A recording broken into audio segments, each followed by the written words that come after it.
پیش کیا ہے مرزا محمد علی صاحب نے کہ نماز ہاتھ چھوڑ کر ادا کرنی چاہیے، میں کہتا ہوں مجھے ایک محدث دکھا دیں جس نے اس حدیث سے دلیل لی ہو کہ نماز ہاتھ چھوڑ کر ادا کرنی چاہیے۔ امام ابو داؤد، امام ابن ماجہ، امام بخاری بھی لائے ہیں مختصراً اس روایت کو، اس کے علاوہ امام ابن حبان، امام بیہقی، امام بغوی رحمہم اللہ۔ کیا کسی ایک محدث نے یہ استدلال کیا اس حدیث سے کہ نماز کے اندر ہاتھ چھوڑے جائیں؟ اللہ اکبر! دیکھیں، یہ ہے سلف صالحین کے فہم سے ہٹنے کا نتیجہ۔ اور گمراہیاں تبھی پیدا ہوتی ہیں جب آدمی سلف صالحین کے فہم کو ترک کر دے۔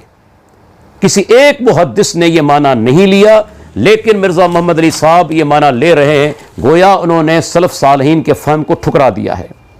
اس کے بعد ایک بات یہ بھی کہنا چاہوں گا کہ جب آپ کسی مسئلے پر بات کرنا چاہتے ہیں تو ہونا یہ چاہیے کسی ایک حدیث کو سامنے رکھیں، بلکہ جو بھی احادیث اس موضوع کے متعلق ہیں سب احادیث کو سامنے رکھا جائے۔ اب آپ دیکھیں اسی مسئلے کے اندر امام ابن ماجہ رحمۃ اللہ علیہ یہ حدیث لاتے ہیں تو ان کے الفاظ ہیں کہ رسول اللہ صلی اللہ علیہ وسلم جب نماز کے لیے کھڑے ہوتے تو تکبیر کہتے، پھر دونوں ہاتھ اتنے بلند کرتے کہ کندھوں کے برابر اٹھا لیتے اور پھر ہر عضو اپنے اپنے مقام پر ٹھہر جاتا۔ یہ ابن ماجہ کے الفاظ ہیں۔ اس کے بعد آپ یعنی قرات کرتے، اس کے بعد قرات ہے۔ اگر اس حدیث کو دیکھا جائے تو مرزا صاحب جو دلیل لے رہے ہیں ہاتھ چھوڑنے کا، وہ دلیل یہاں بنتی ہی نہیں جی۔ اس کے بعد ایک اور چیز میں آپ سے بیان کرنا چاہوں گا کہ کئی احادیث کے اندر یہ ثبوت ہے کہ اللہ کے پیارے پیغمبر محمد رسول اللہ صلی اللہ علیہ وسلم جب بھی نماز ادا کرتے تو آپ کے ہاتھ بندھے ہوئے ہوتے تھے۔ پہلی روایت امام بخاری صحیح بخاری کے اندر لائے ہیں، 740 نمبر حدیث ہے۔ سیدنا سہل بن سعد رضی اللہ عنہ روایت کرتے ہیں کہ لوگوں کو یہ حکم دیا جاتا تھا کہ آدمی نماز میں اپنا دایاں ہاتھ بائیں ہاتھ کی کلائی پر رکھے، اور جب صحابی یہ کہے کہ حکم ہمیں دیا گیا یا دیا جاتا تھا تو وہ حدیث حکماً مرفوع ہوتی ہے۔ حکم دینے والے اللہ کے نبی ہی ہیں، کوئی اور نہیں۔ یہ صحیح بخاری کی حدیث ہے۔ اس کے بعد نسائی کے اندر موجود ہے، سیدنا وائل بن حجر رضی اللہ عنہ فرماتے ہیں رأیت رسول اللہ صلی اللہ علیہ وسلم اذا کان قائما فی الصلاۃ قبض بیمینہ علی شمالہ، کہ اللہ کے نبی جب بھی نماز کے اندر کھڑے ہوتے تو اپنے سیدھے ہاتھ سے الٹے ہاتھ کو پکڑ لیتے۔ یہ صحیح حدیث ہے۔ تیسری دلیل سیدنا عبداللہ بن مسعود رضی اللہ عنہ فرماتے ہیں ایک مرتبہ اللہ کے نبی نے مجھے دیکھا، میں نماز ادا کر رہا تھا اور میرا بایاں ہاتھ دائیں اوپر کے رکھا ہوا تھا، دایاں ہاتھ نیچے تھا اور بایاں ہاتھ اوپر تھا۔ اللہ کے پیارے پیغمبر صلی اللہ علیہ وسلم نے میرے دائیں ہاتھ کو پکڑا اور بائیں ہاتھ کے اوپر رکھ دیا۔ یہ نسائی کی روایت ہے، صحیح سند کے ساتھ ابو داؤد کے اندر بھی موجود ہے۔ چوتھی دلیل حلب رضی اللہ عنہ کی روایت مسند احمد کے اندر 21,967 نمبر حدیث ہے۔ وہ کہتے ہیں رأیت النبی صلی اللہ علیہ وسلم یضع علی صدرہ، میں نے اللہ کے پیارے پیغمبر کو دیکھا آپ نے اپنے ہاتھ سینے پر رکھے ہوئے تھے۔ یہ 4 نمبر دلیل۔ 5ویں دلیل حذیف بن حارث رضی اللہ عنہ فرماتے ہیں رأیت رسول اللہ صلی اللہ علیہ وسلم واضعا یمینہ علی شمالہ فی الصلاۃ، میں نے اللہ کے نبی کو دیکھا آپ نے اپنا سیدھا ہاتھ اپنے یعنی کہ الٹے ہاتھ پر رکھا ہوا تھا نماز کے اندر، رکھے ہوئے دیکھا سیدھے ہاتھ کو الٹے ہاتھ پر نماز کے اندر۔ یہ 5 نمبر دلیل۔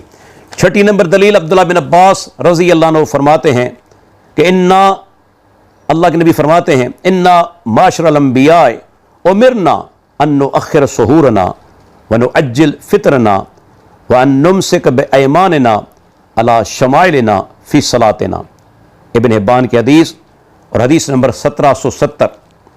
آپ فرماتے ہیں کہ ہم انبیاء کی جماعت کو یہ حکم دیا گیا کہ ہم سحری کے اندر تاخیر کریں اور افطاری کے اندر جلدی کریں، اور ہمیں یہ بھی حکم دیا گیا تھا کہ ہم نماز کے اندر جو اپنے جو اپنا سیدھا ہاتھ ہے وہ الٹے ہاتھ پہ رکھیں، بائیں ہاتھ پہ رکھیں۔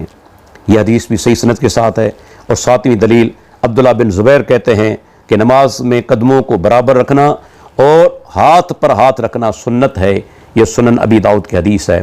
یہ 7 احادیث ہو چکی، اندازہ لگا لیں، جن کے اندر واضح ثبوت ہے کہ اللہ کے پیارے پیغمبر محمد رسول اللہ صلی اللہ علیہ وسلم جب نماز ادا کرتے تو آپ کے دونوں ہاتھ بندھے ہوئے ہوتے تھے۔ کسی صحیح اور صریح حدیث کے اندر یہ ثبوت نہیں کہ آپ نے ہاتھ چھوڑ کر نماز ادا کی ہو۔ مسئلہ یہ ہے کہ یہ مرزا محمد علی جو ہے بنیادی طور پر ایک رافضی ہے۔ آپ اس کو نوٹ کریں، یہ کوئی ایسا موقع جانے نہیں دیتا کہ جب بھی صحابہ کے بارے میں شکوک و شبہات پیدا کرنے ہوں یہ فوراً ان روایات کو پیش کرتا ہے۔ یہی سوچ ہے کہ صحابہ کا کردار مشکوک ہو جائے۔ اور میں آپ سے یہ عرض کرتا چلوں، یہ روافض کا بنیادی حربہ ہے، طریق واردات ہے کہ صحابہ کرام کی شخصیات کو لوگوں کی نظروں کے اندر مشکوک بنا دیا جائے۔ نعوذ باللہ، اگر صحابہ کرام رضی اللہ عنہم کی شخصیات ایک مرتبہ مشکوک ہو جائیں تو پھر آپ اندازہ کریں جو چیزیں انہوں نے ہم تک پہنچائی ہیں کیا وہ چیزیں صحیح رہیں گی؟ ان پر لوگوں کا اعتماد ہوگا؟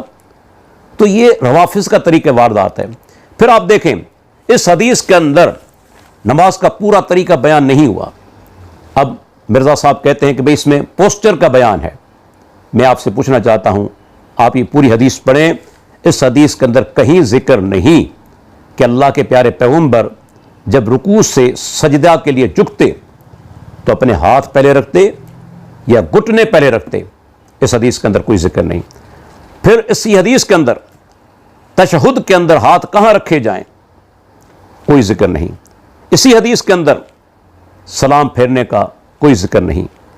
اسی حدیث کے اندر تشہد کی حالت میں انگلی سے اشارے کا کوئی ذکر نہیں۔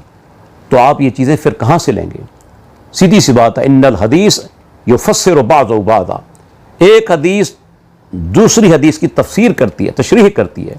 تو اللہ کے بندو، کافی دلائل موجود ہیں کہ اللہ کے پیارے پیغمبر نے ہاتھ باندھ کر نماز ادا کی ہے۔